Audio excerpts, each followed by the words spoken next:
Varicose veins కి సరైన చికిత్స కోసం సంప్రదించండి Avis hospital. Welcome to Suman TV. నేను మీ Suman TV. Doctor B R Ambedkar, Konaseema జిల్లా, మల్కీపురం. ఒక వీడియో వైరల్ అవుతుంది. అక్కడ ఉన్నటువంటి స్టూడెంట్స్ ఏ విధంగా కొట్టుకున్నారు అనేటువంటిది.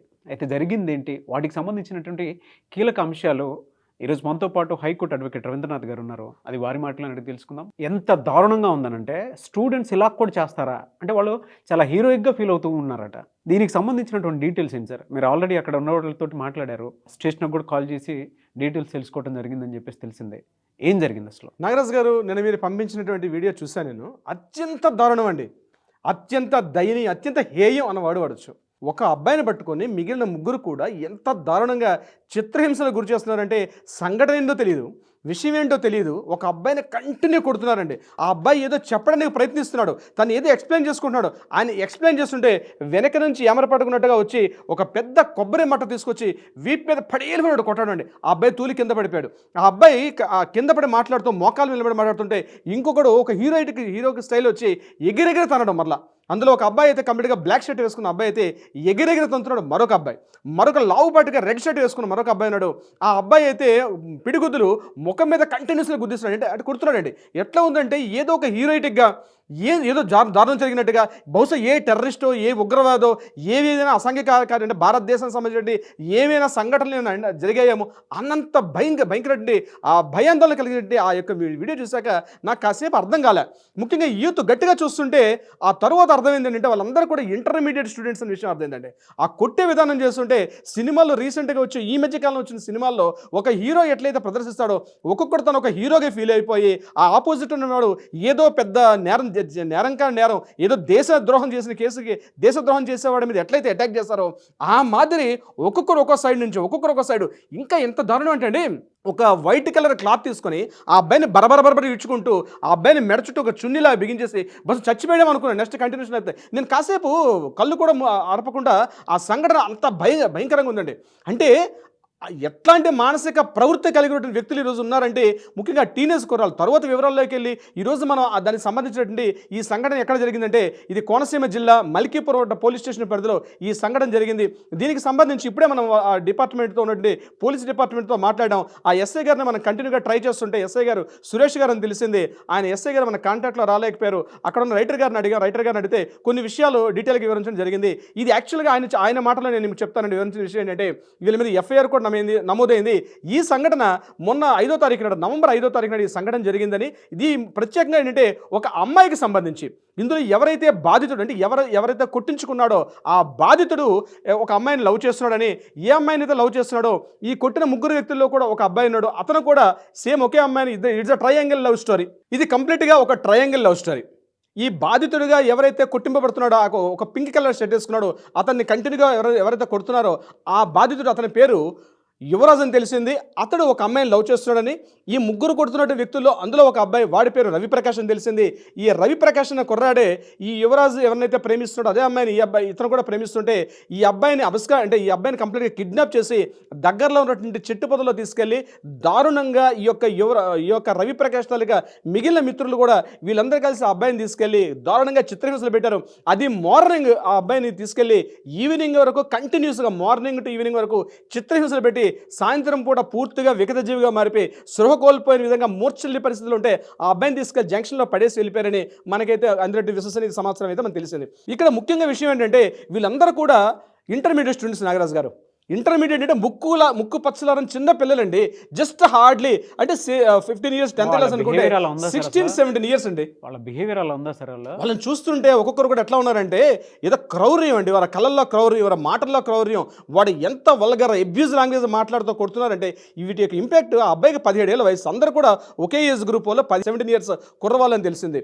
ఒక అబ్బాయిని పట్టుకొని అంత స్థితిలో తీసుకెళ్ళడం అనేది ఇది నిజంగా మన భవిష్యత్తు, మన ఈరోజు జనరేషన్ ఎక్కడికి దారి తీస్తుంది. నడుస్తుంది? మన పిల్లలు ఈరోజు కాలేజీకి పంపిస్తున్న పిల్లలు అసలు కాలేజీకి వెళ్తున్నారా లేకపోతే దేనికి గురవుతున్నారో తెలియనటువంటి కరెక్ట్ సందిగ్ధావస్థలో ఉందండి నాగరాజు గారు. అసలు పిల్లల యొక్క పేరెంట్స్ ఏం ఆలోచిస్తున్నారు? అసలు మీ పిల్లలకి మొబైల్స్ ఇస్తారు, మీ పిల్లలు ఎవరెవరితో పరిచయాలు తెలుసుకునే పరిస్థితి మీరు చేయరా? పేరెంట్స్ అనేవారు డెఫినెట్గా ఒక కన్ను వేయాలి. లాస్ట్ టైం మనం ఎన్నో సిరీస్లు చేసాం నాగరాజు గారు.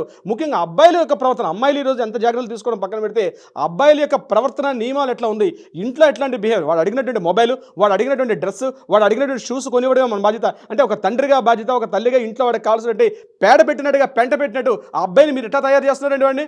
ఒక అబ్బాయి అంటే 17 ఏళ్ళ కుర్రాడు, ఇంటర్మీడియట్ చదువుతున్న కుర్రాడు, అంత వల్గారిటీ, వాళ్ళ అంత క్రౌర్యం ఎలా వచ్చింది? అసలు ఎఫ్ఐఆర్లో ఏముంది సార్ అసలు?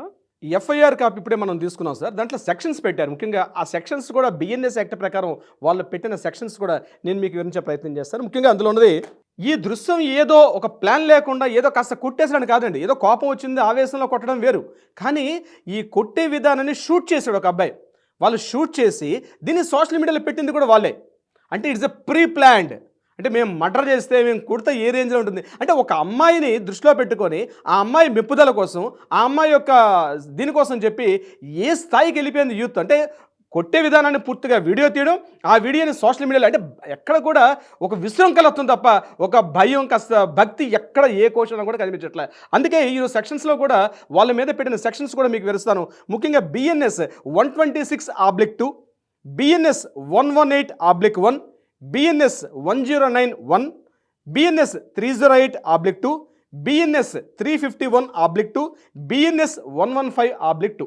ఇవన్నీ కూడా దేనికి సంబంధించిన అంటే ముఖ్యంగా ఒక వ్యక్తిని అక్రమంగా నిర్బంధించడం, ఒక వ్యక్తిని దూషించడం, ఒక వ్యక్తిని హత్యాయత్నం చేయడానికి ప్రయత్నించడం, హత్యాయత్నాన్ని ప్రేరేపించడం, తమ యొక్క మాటల ద్వారా అటెంప్ట్ టు మర్డర్ సెక్షన్ 109(1) కంప్లీట్గా అటెంప్ట్ టు మర్డర్ కింద వస్తుంది బిఎన్ఎస్లో. అంటే ఆ వ్యక్తి చచ్చేదాకా కొట్టడం. అంటే ఇంకా ప్రాణం మిగిలింది కాబట్టి ఆ తల్లిదండ్రుల అదృష్టం మిగిలిందేమో కానీ, లేకపోతే చచ్చిపోతే పరిస్థితి దారుణంగా ఉండేది. అంటే ఈ సెక్షన్స్ మీద, ఈ యొక్క కోర్టుల మీద, ఈ యొక్క న్యాయం మీద పూర్తి ఏమాత్రం కూడా అవగాహన లేనటువంటి స్టూడెంట్స్ ఎంత పాశవికంగా ప్రవర్తిస్తుంటే రేపు ఏం జరుగుతుంది, ఈ రకమైన పని చేయడం వల్ల మాకు ఏమైనా ప్రమాదం వస్తుందన్న కనీసం ఒక భయం కానీ, ఏమాత్రం భక్తి కానీ, ఏమాత్రం కూడా ఏమీ లేనటువంటి వ్యక్తులు చేసే పనులు ఇట్లా కనిపిస్తున్నాయి నాగరాజు గారు. వీళ్ళ భవిష్యత్తు పరిస్థితి చెప్పండి. హత్యాయత్నం case 109 attempt to murder case. Attempt to murder case అంది మర్డర్ చేసిన దానికన్నా ప్రమాదం అంది. హత్య చేసేస్తే 14 ఏళ్ళు జైలు శిక్ష ఉంటుంది. కానీ అటెంప్ట్ టు మర్డర్ అంటే ఇంకా ప్రమాదకరం. అంటే ఇక్కడ 2 రకాల కేసులు ఉంటాయి నాగరాజు గారు. ఒకటి కోపం వచ్చింది, ఏదో ఇద్దరు కొట్లాడుకుంటులో మనకి ఏదో ఆవేశంలో అక్కడ ఏదో కత్తి వచ్చింది, తప్పని కొట్టేశాం. సో నాకు ఆవేశంలో కొట్టేశాను, దట్ ఈస్ డిఫరెంట్. అట్లా కాదండి, క్రూయాలిటీ, నేను చంపాలనే ఒక ప్లాన్ ప్రకారంగా వచ్చి చంపే ప్రయత్నం, దానికి పూర్తిగా ప్రీ ప్లాన్ మర్డర్ అంటారు. మర్డర్ చేసే ప్రయత్నం హత్యాయత్నానికి ఈక్వల్గా వస్తుంది. ఇంకొకటి ఇక్కడ వాళ్ళు షూట్ చేసే విధానం చాలా తప్పు. ఒకటి చేయడం తప్పు, ఇట్లాంటి సంఘటన చేయడం తప్పు. ఒకటి సంఘటన చేసి ఆ సంఘటన వీడియో తీసి ఆ వీడియోని సోషల్ మీడియా మాధ్యమాల్లో పెట్టడం. ఈరోజు మన స్టేట్ గవర్నమెంట్ కూడా నిన్ననే మన పవన్ కళ్యాణ్ గారు డిప్యూటీ సీఎంగా ఉండి నిన్న అసెంబ్లీలో ఒక తీర్మానం కూడా ప్రవేశపెట్టారు. అంటే దాని మీద కనీసం అవగాహన లేదు. ఆయన పెట్టింది ఏంటంటే ఎవరైనా సామాజిక మాధ్యమాల్లో ఇట్లాంటి అశ్లీలం కానీ, ఇట్లాంటి హత్యాయత్నం కానీ, హత్యలు చేసి ఇటువంటి దీనికి సంబంధించినటువంటి ఏవైనా ప్రవేశపెడితే మేము పీడీ యాక్ట్ వేస్తాం, సుమారుగా 12 సంవత్సరాలు తక్కువ లేకుండా శిక్షలు వేస్తామని శాసనసభ సాక్షిగా నిన్న బిల్లు కూడా ప్రవేశపెట్టారు. ఎంటర్ ఆ బిల్లు కూడా ఆమోదముద్రైంది. అంటే ఈరోజు యూత్లో కనీసం మేము ఈ తప్పు చేస్తే మాకు ఈ రకంగా శిక్షలు ఉంటాయేమో. కనీసం రేపు పొద్దున ఒక విషయం చెప్తానండి. ఈరోజు అమ్మాయిని లవ్ చేస్తున్నారు, ట్రయాంగిల్ లవ్ స్టోరీ. ఓకే, రేపు ఈ అమ్మాయి చక్కగా ఒక 5 years పోయిన తర్వాత ఎవరినో మ్యారేజ్ చేసుకుని చక్కగా అమ్మాయి చక్కగా పిల్లలతో చక్కగా గడుపుతుంది. కానీ మిగిలిపోయిన ఫూలిష్లు ఎవరండి? ఈరోజు అబ్బాయిలే కదా. ఈరోజు అబ్బాయి క్లాస్మేట్స్లో ఉండేటప్పుడు ఈరోజు తెల్లారితో ముఖం చూసుకోవాల్సిన అబ్బాయిలు ఇన్ని కథలు చూడలేదండి. శంభో శివ శంభోను సినిమా ఉండేది నాగరాజు గారు. నేను ఈ సందర్భంగా ఎందుకు మీరు మాట్లాడుతుంటే గుర్తొచ్చింది. అందులో ఒక అమ్మాయికి ఎంత హెల్ప్ చేశారు, చివరికి మిగిలింది ఏంటంటే తన లైఫ్ని మొత్తం. ఒకసారి సినిమా చూడండి. ఆ సినిమా చూస్తే ఒక లవ్ ట్రాక్లోకి వెళ్ళి అబ్బాయిని వాళ్ళు పూర్తిగా సాక్రిఫైస్ చేసి అందులో రవితేజ్ అనుకుంటా ఎంత డమ్మీగా మిగిలిపోతాడు. అంటే ఎందుకు నేను విషయం సినిమాని ఎందుకు చెప్తానంటే కొన్ని విషయాలు మనకు అక్కడ మనం తీసుకోవాల్సిన సందర్భం కూడా ఉంటుందండి. దీనికి సంబంధించి నాగరాజు గారు పేరెంట్స్ ఈ సంఘటన జరిగింది ఎప్పుడు? నవంబర్ 5వ తారీఖున జరిగిందని చెప్పి మనకి పోలీస్ స్టేషన్ చూసిన న్యూస్ని పెట్టడం మనకు తెలుస్తుంది. నవంబర్ 5న జరిగితే ఈరోజు నవంబర్ 21 తారీఖుల్లో మనం ఉన్నాం. అంటే 15 రోజుల పాటు ఈ విషయాన్ని పూర్తిగా గుప్తంగా పెట్టి, అంటే పేరెంట్స్కి తెలియదా? ఇప్పుడు ఎవరైతే బాధితులు ఉంటారో వాళ్ళ పేరెంట్స్ కూడా ఉంటారు. అతని పేరు శంకర్రావు గారు. గారు. అతను ఈరోజు పోలీస్ స్టేషన్లో వెళ్ళి కంప్లైంట్ చేసేదాకా విషయం అనేది బయటికి రాలే. ఒకవేళ అంటే మీరు పిల్లల్ని పెంచే విధానం ఏ రకంగా పెంచుతున్నారు, మీరు వెనకేసుకొస్తున్నారా? ఇట్లాంటి దుర్మార్గపు చీడపురుగులు లాంటి పిల్లలకు అండగా మీరు పోయి పశువులను కుక్కలు పెంచుకోవడం బెటర్ నాకు తెలిసి. ఇలాంటి పిల్లలు మీకు ఉన్నా ఒకటే, లేకపోయినా ఒకటే. మీరు సమాజానికి, మీరు మీ ఇంటికి నాశనం చేయడం కాదు, మీరు ఇంటిలో కానీ కంట్రోల్ చేయలేకపోతే వీధి నాశనం చేస్తారు, ఊరిని నాశనం చేస్తారు, ఎంటర్ సమాజాన్ని కూడా నాశనం చేస్తారు. సో నేనేమంటానంటే ఇటువంటి సెక్షన్లు పెట్టేటప్పుడు కొత్తగా చట్టాల్లో మార్పులు రావాలండి. ఈరోజు మనం ఒక డ్రంక్ అండ్ డ్రైవ్ చేస్తే ఏ రకంగా అయితే ఆ అబ్బాయిని యొక్క మైనర్ ఉన్న పిల్లల్ని తీసుకెళ్లి పేరెంట్స్ ఏ మాదిరి అయితే పెడుతున్నారో అదే మాదిరి ఇటువంటి హత్యాయత్నం కానీ లేకపోతే కొట్టడాలు కానీ తిట్టడం కానీ అబ్యూజ్ లాంగ్వేజ్ వాడినప్పుడు ఖచ్చితంగా పేరెంట్స్ను కూడా శిక్షలు ఉంటాయి. అట్లాంటి చట్టాలు రూపకల్పన చేసిన రోజు నాడు పేరెంట్స్ కూడా పిల్లలు ఎడ కొంత భయభక్తులతో పిల్లల్ని పెంచే ప్రయత్నం చేస్తారు. ఖచ్చితంగా మార్పులు రావాలి నాగరాజు గారు. ఎందుకంటే డ్రంక్ అండ్ డ్రైవ్ చేస్తే తీసుకెళ్లి పేరెంట్స్ వేసేస్తున్నారు. వాడికి ఫస్ట్ టైం క్లాస్ ఇస్తారు, సెకండ్ టైం మైనర్స్కి డ్రైవింగ్ ఇస్తే పేరెంట్స్ని కూడా తీసుకెళ్ళి లోపలేసే చట్టాలు ఉన్నాయి ఈరోజు మన తెలంగాణ, ఆంధ్రప్రదేశ్లో. అదే మాదిరి ఇలాంటి భయంకరమైన సంఘటనలు జరిగేటప్పుడు పేరెంట్స్ కూడా కొంత జాగరూకతతో ఉండాలి. లేని పక్షంలో సమాజం మొత్తం నాశనం అయిపోతుంది. ఈ సంఘటన చాలా చిన్నగా చూడాల్సిన అవసరం లేదు నాగరాజు గారు. ఇది చిన్న సంఘటన. ప్రతి ఊర్లో, ముఖ్యంగా అమ్మాయిలను లవ్ చేస్తున్నటువంటి అబ్బాయిల సంఘటన చెప్తానండి. ప్రతి ఊర్లో, ప్రతి వార్డులో, ప్రతి కాలేజీలో, ప్రతి ఇన్స్టిట్యూషన్లో, ప్రతి ప్లేస్లో కూడా ఈ సంఘటన ఉంది. అమ్మాయిలు లవ్ చేసే అబ్బాయిలు, అబ్బాయిలు లవ్ చేసే అమ్మాయిలు. ముఖ్యంగా అమ్మాయిలు ఏదో విధంగా తను తప్పించుకునే ప్రయత్నం చేస్తారు. 100% సేఫ్టీ జోన్ చూసుకుంటారు అమ్మాయిలు. కానీ రోడ్డు మీద వచ్చేసి రాబోతులకు తిరిగి సమాజాన్ని చీడపురిగే రేపొద్దున మొత్తం వ్యవస్థను కూడా భ్రష్టు పట్టిస్తాడు ఈనాటి కుర్రాలు. సో ఇట్లాంటి ఈ వీడియో చూసిన తర్వాత అయినా అబ్బాయిలు కొద్దిగా అలర్ట్ అవ్వకపోతే చట్టాలు ఇంకా భయంకరమైన చట్టాలు రావాలండి. చట్టాల మీద అవగాహన కల్పించాలి నాగరాజు గారు. చట్టాల మీద ఒక పరిపూర్ణమైన అవగాహన ఉన్న రోజు నాడే ఖచ్చితంగా మార్పు వస్తుంది. ఇట్లాంటి సంఘటన జరిగిన రోజు నాడు దీనికి సంబంధించి నేను ఏం చెప్తున్నా అంటే డెఫినెట్గా పేరెంట్స్ని కూడా తీసుకెళ్ళి లోపలేసేయండి. పేరెంట్స్ని కూడా తీసుకెళ్ళి లోపల వేస్తే ప్రతి ఒక్క తల్లి తండ్రి భయంతో తమ పిల్లలు ఏం చేస్తున్నాడు, ఎక్కడ, ఎంతసేపు సంపాదన, ఎంతసేపు బాధ్యతలే కాదు, పిల్లల్ని కనడం కాదు, ఆ పిల్లల్ని పెంచే విషయంలో కూడా బాధ్యత ఉండాలి. కేవలం వచ్చేసిన ఆబోతుల్లాగా రోడ్ల మీద పడిస్తే రేపు పొద్దున జరిగే పరిణామాలకు ఎవరు దారితీస్తారు? ఎక్కడో ఉగ్రవాదుల కోసం చెప్పి, టెర్రరిస్టుల కోసం అని చెప్పి మన మిలిటరీ సైనికులు రోజులు గంటల తరబడి 24/7 పని చేస్తుంటే వీళ్ళు చేసే పనిదా? ఆలోచించుకోవాల్సిన అవసరం ప్రతి పేరెంట్ కూడా ఉంది. డెఫినెట్గా అండి. ఇలాంటివి మాత్రం ఫర్దర్గా జరగకుండా ఉండేలాగా సొసైటీలో ఉండే ప్రతి ఒక్కరు బాధ్యత వహించాలని మాత్రం కోరుకుంటాను. Anyways thank you so much Ravindranath garu. Thank you so much Nagaraju. ముఖ్యంగా ఇలాంటి సంఘటనల మీద మీరు ఈ వేదిక, చర్చా వేదిక తీసుకుని రావడం ఒక సామాజిక బాధ్యతగా మీరు ఏది తీసుకొస్తున్నారో, ముఖ్యంగా సుమన్ టీవీ యాజమాన్యానికి ముందుగా యాజ్ ఎ సీఈఓగా నాగరాజు గారికి పేరున అభినందనలు నాగరాజు గారు.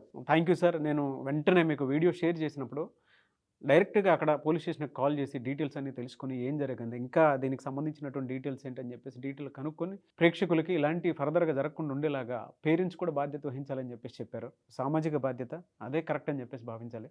సో ఇందులో మీ పాత్ర కూడా చాలా ఉంది. థ్యాంక్ యూ అన్న. Thank you so much Ravindranath garu. Thank you so much Nagaraju గారు.